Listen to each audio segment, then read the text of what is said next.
Hello, my name is Ren Lawler. I am an independent nurse consultant with a special interest in respiratory, and I currently work in London in the UK. I'd like to talk to you a little bit about some negative feelings that some people with respiratory disease might experience from time to time. Changes in their mood, and this can be sort of day to day, or it can go on for slightly longer periods of time. This may manifest as feelings of being low, being a bit sad. They may be feeling a bit depressed. Some other people will feel a little bit anxious. They may become frightened about their symptoms or about the future. And for many, these symptoms will last 1 or 2 days, and then they're able to sort of lift and things get a little bit better. And this is normal for people living with long-term conditions or with chronic disease. And actually, for people who don't have chronic diseases or long-term conditions, it's quite normal to have days where we can feel a little bit sort of low or finding things a little bit more difficult.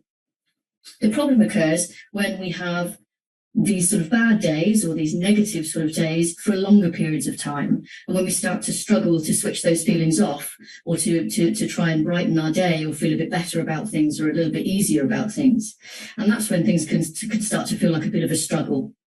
The good news is there are things that we can do about that. And there are sort of ways to work out whether or not this is something that is going to lift by itself, or if maybe something a little bit more worrying is going on.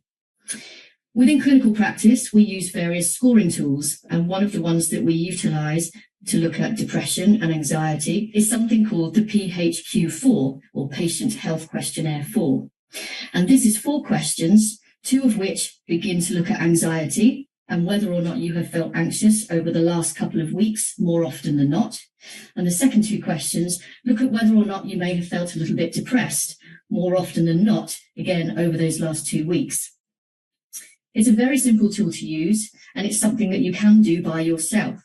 It will ask you specific questions about how you've been feeling, and you can score yourself on a range of 1 to 4. If you score highly in the first 2 questions, it may suggest a level of anxiety. And if you score highly in the second 2 questions, this may suggest a level of depression. There's no need to be alarmed about this because, again, as we said, this is very normal, and not just for people who are living with illness or conditions, but for people who are just living day to day as well. We know that interventions like cognitive behavioural therapy can help, particularly if you're feeling worried or anxious or having ruminating thoughts about your condition or about the future or about your symptoms. The other things that you may want to think about is reaching out to family and friends or support groups. Certainly, living with these symptoms and living with depression and anxiety in isolation can be very lonely, and that can make it a little bit more difficult to live with. And so we do recommend that if you've got people around you, that you be honest about how you're feeling, express those feelings, and talk about your condition so people know what you're going through and can support you much better.